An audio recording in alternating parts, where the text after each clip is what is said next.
As Jack Cornfield says, the heart has its own logic. How does that work in the context of psychedelics? There is this notion of a natural unfolding from within, this meaningful unfolding, like the process, the journey, its content, its direction. It has a sort of intelligence to it, a logic to it, and you have to surrender, you have to let go to that logic in the same way that if the body is physically injured, it knows how to heal. In a similar way, under a psychedelic, the mind can open up in a way that seems to naturally promote healing, particularly when we manage the context, the so-called set and setting in the right way. So that natural healing process is something that you can entrust with the psychedelics. Now, it might sound a little bit kind of far out, maybe a little bit, magical, and that's okay. Think in that way if you want, but I do believe that there's also a biological explanation for this natural unfolding that we'll come upon in the future through our science. So I said some words about the ego, and I'd also like to say some words about the unconscious mind, the subconscious as some people call it. In Buddhism, it can be referred to as store consciousness, referring to kind of personal memory and what's locked up in the depths of our psyche. It's important to recognize this because personal experience, perhaps difficult, traumatic personal experience, can kind of get relegated into the unconscious mind, into the store consciousness, and that material might repeat on us. Perhaps we're not always conscious of how it repeats on us. It can manifest under certain circumstances. And I bring it up because, in a sense, this speaks to a quintessential property of psychedelics. Psychedelic means psyche revealing or psyche manifesting, suggesting that there's an aspect of our mind or our psyche that is ordinarily not manifest.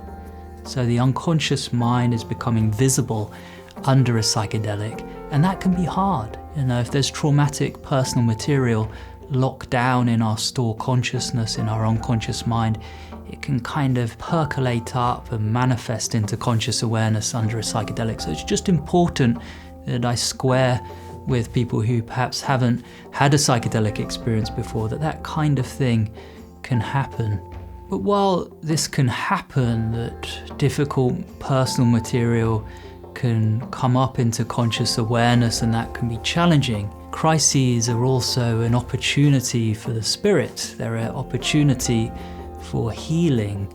And so there's something that is a kind of silver lining to this process, a positive to the negative, that in going through this difficult process of the emergence of difficult unconscious material into consciousness, we can learn from that material, we can process it, we can digest it, we can integrate it into a fuller understanding of ourselves to live a more complete conscious life. Another thing to say about the unconscious is that it can have a personal component, things that have happened in your life, and also what you might call a transpersonal component, or relating to material that is common between people.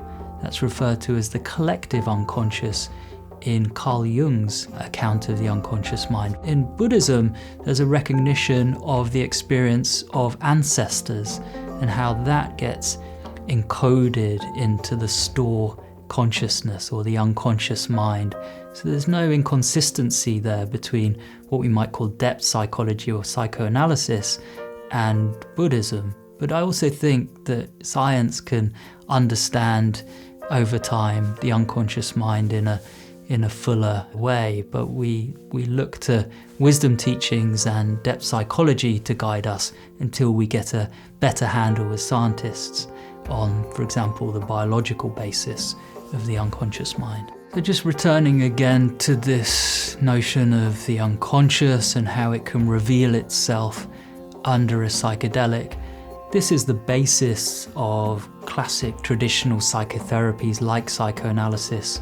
Freud said of psychoanalysis that it is a cure through love.